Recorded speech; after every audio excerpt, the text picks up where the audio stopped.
Have you ever noticed that there are women who seem almost impervious to the passage of time, as if they carry a special radiance within, one that outshines their chronological age?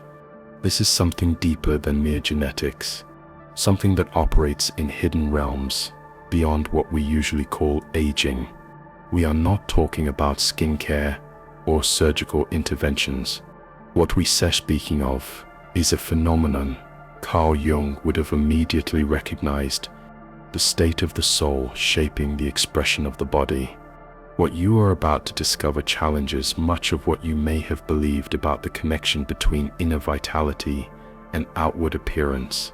The secret does not lie in what these women do, but in what they carry within, an extraordinary spiritual alignment that acts like a shield against the destructive power of time. At the end of this journey, you will understand why some souls shine while others fade, and how this ancient knowledge can transform your own relationship with aging. The mystery does not begin before the mirror. It begins with the light that radiates from within.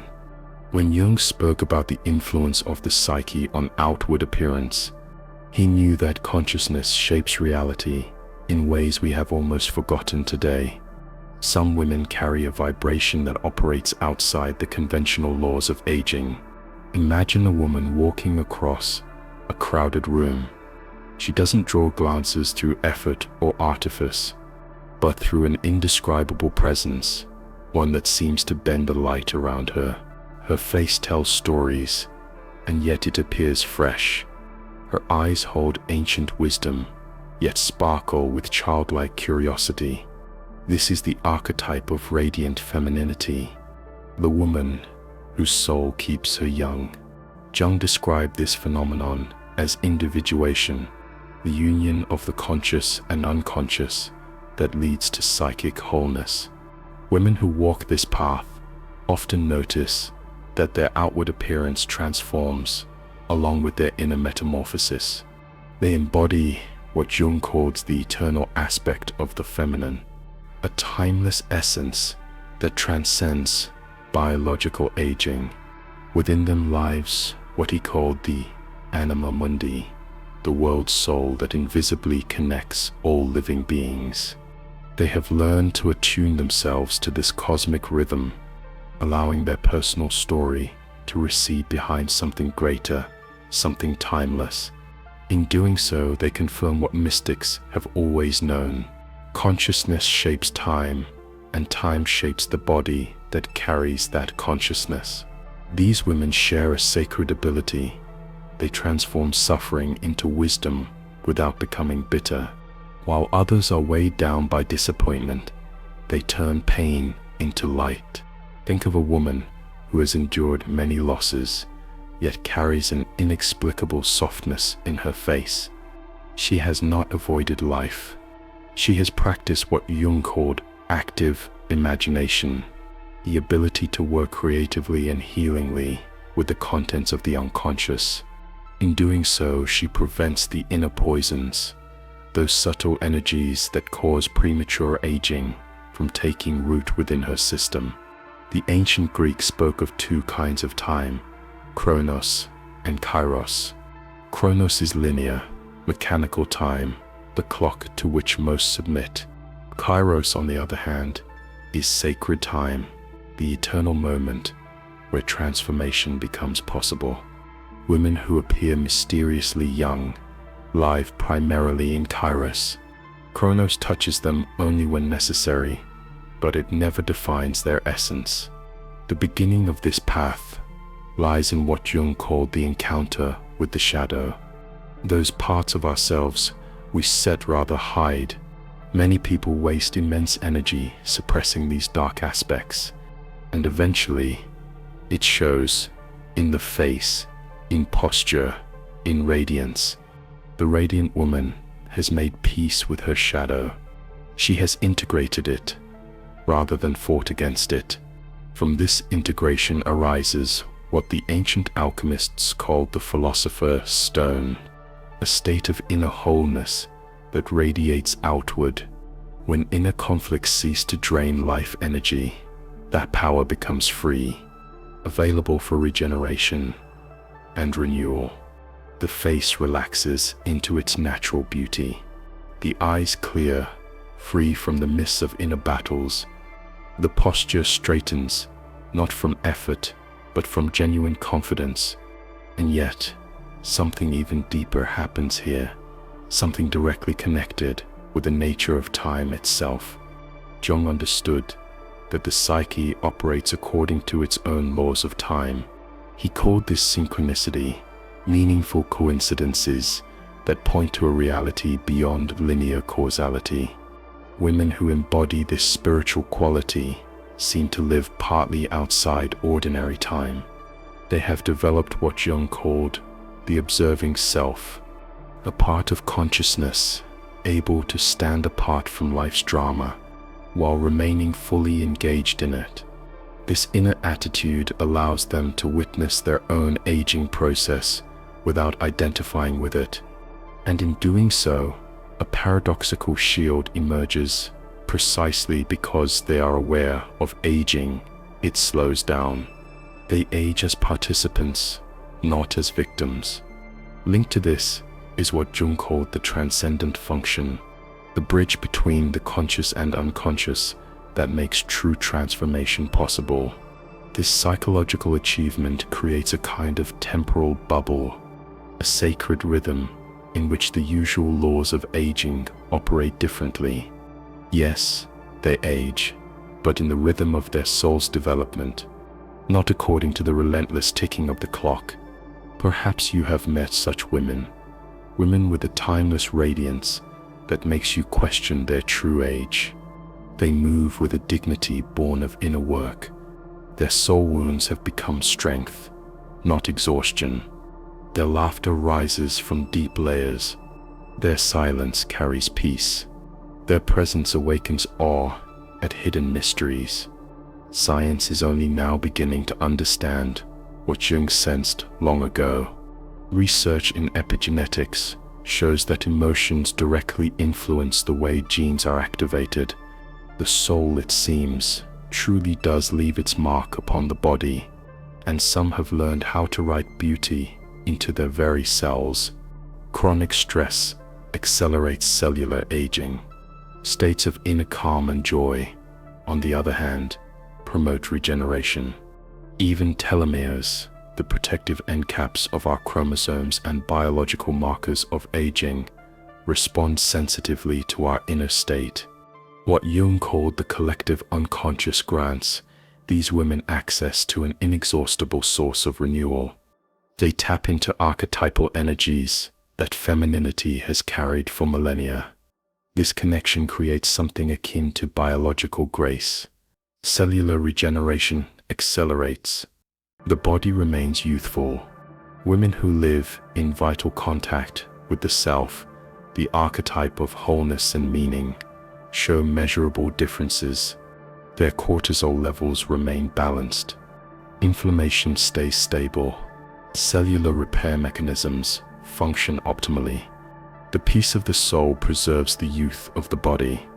This is not fantasy, but the recognition of a deep connection between consciousness and physicality, a mystery Jung spent his life exploring. He recognized that psyche and body are not separate realms, but two sides of one whole, and that a shift in one always transforms the other. Jung also spoke of the religious function of the psyche. By this he did not mean institutional religion, but the sense of the sacred that can permeate daily life. Women who cultivate this sense treat their body as a temple of consciousness. This quiet reverence protects them, even on a level we might today describe as quantum-like. The radiant woman has also mastered what Jung called the art of letting die, the ability to release what no longer serves without clinging to outdated patterns. She knows that every stage of life requires an inner death and rebirth. She passes through these transitions with dignity, not resistance. While others are burdened by emotional weight, she practices conscious release. She preserves only what nourishes the growth of her soul. Everything else she lets go before it etches itself as lines and shadows upon her face. This letting go also extends to external expectations and social roles. Jung called this facade the persona, the mask we wear in everyday life. Those who identify too strongly with it fall into rigid patterns, but the radiant woman wears her masks lightly, like garments adapted to the season. Within her psyche operates what Jung described as the autonomous complex of the eternal feminine, an inner structure that moves independently of conscious will, yet always serves the highest growth. This principle protects her from rigidity, from the loss of cyclical regeneration that occurs when women align themselves only with linear time. Through what Jung called the transcendent function, she has found a third way, beyond the opposites of youth and age, beauty and decay, meaning and meaninglessness. In her presence, one feels it instantly. This woman is friends with time. She does not fight against it. She dances with it. Yes, a subtle field arises around her, one in which others too sense how the weight of time becomes lighter, if only for a moment.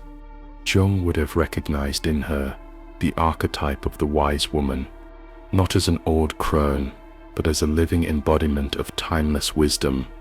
These women have deepened their access to the collective unconscious, to the eternal feminine that is constantly renewing itself. The unconscious continually restores balance, offsetting the rigidity of the ego through dreams, intuitions, and subtle perceptions.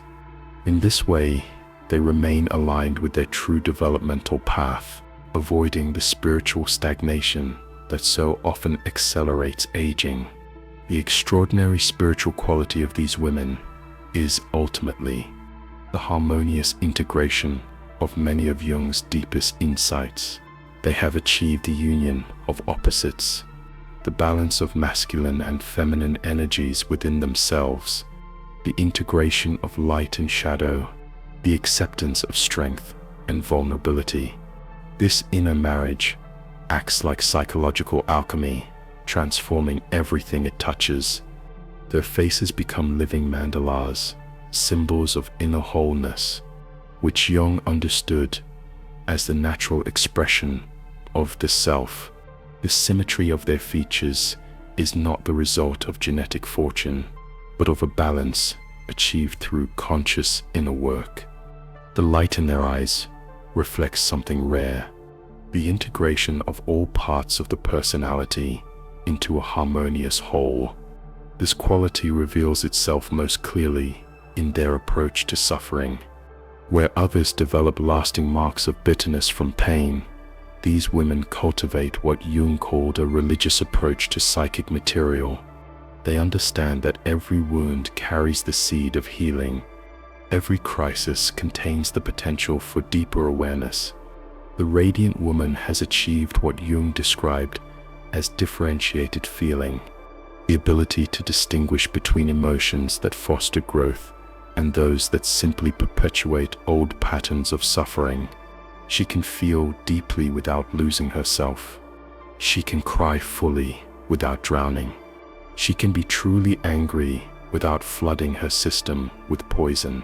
This emotional maturity protects her from the inflammatory reactions in the body that modern research links directly to accelerated aging. This does not mean she avoids suffering or pretends it doesn't exist. Rather, she has developed the rare ability to endure the tension of opposites, as Jung called it, to remain fully present within difficulty, without fleeing or grasping for quick escape. In doing so, she prevents the inner fragmentation that speeds the aging process. Her nervous system stays regulated, even under pressure, preserving what scientists now call heart rate coherence, a state in which breathing, heartbeat, and emotion move in harmony. This coherence influences hormones, the immune system, and even cellular regeneration. The peace of the soul becomes medicine for the body. But perhaps the most remarkable quality of these women is their relationship with the future. While others cling to youth or fear time, they have developed what Jung called prospective thinking, the ability to perceive potential for growth in every moment. They live in becoming, not in nostalgia. This awareness creates a field of possibilities around them. They attract experiences and relationships that align with their evolution, as if their clear intention for growth calls the right circumstances into being. Jung would have called this synchronicity in action. Their faces reflect this openness to the future. Instead of rigid features that speak of resignation, they wear fluid expressions, faces alive with curiosity, eyes that still wonder what life has yet to reveal. Jung's idea of the unus mundus, the unity of all reality, finds expression in their being. They have achieved what the alchemists called the union of microcosm and macrocosm, a personal transformation so aligned with cosmic principles that their own aging unfolds in rhythm with the eternal cycles of nature. The spiritual quality they embody reflects not only their relationship with themselves, but with the invisible forces Jung called archetypes. They have learned to consciously collaborate with these universal patterns of human experience, drawing strength and renewal from their depths. In their presence, one feels this archetypal connection.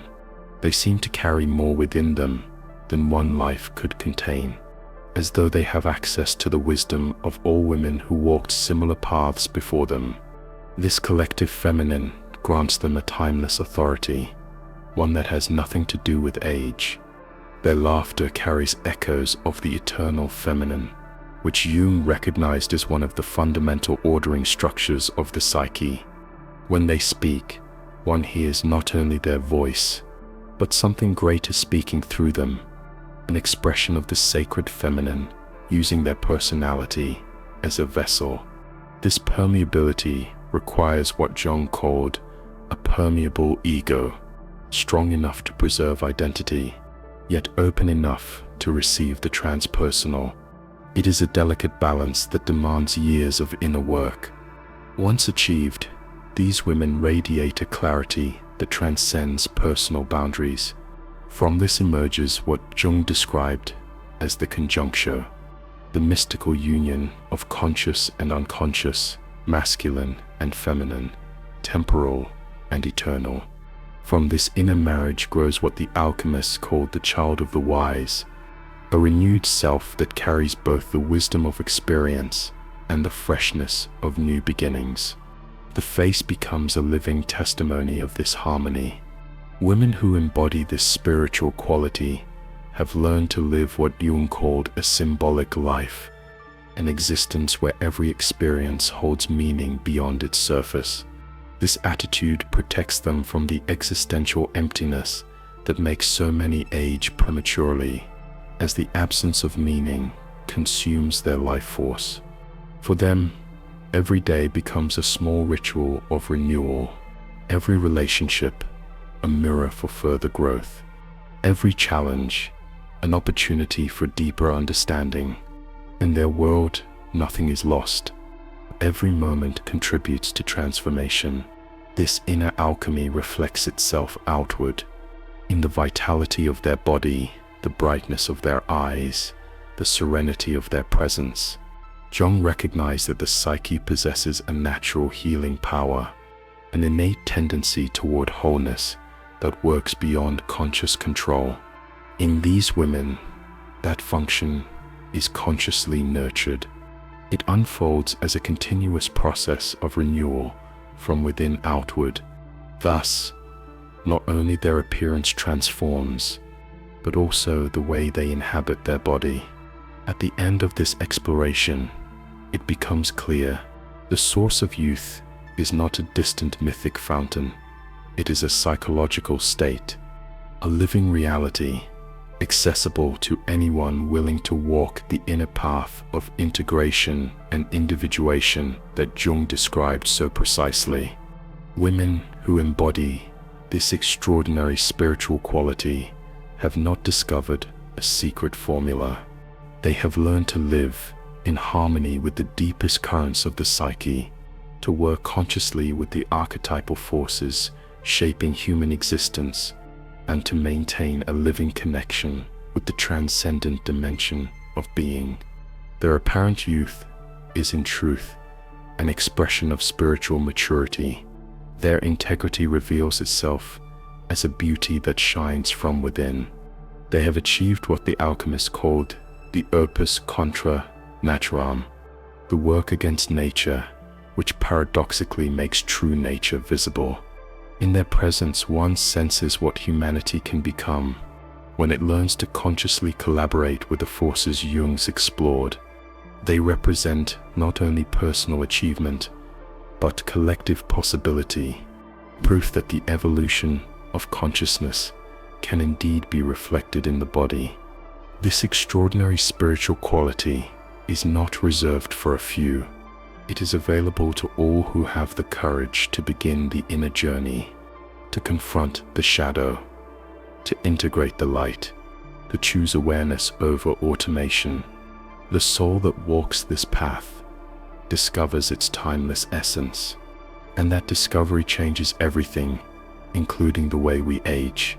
If you have recognized yourself in this exploration, or feel inspired to begin your own path of conscious aging, I invite you to join our circle.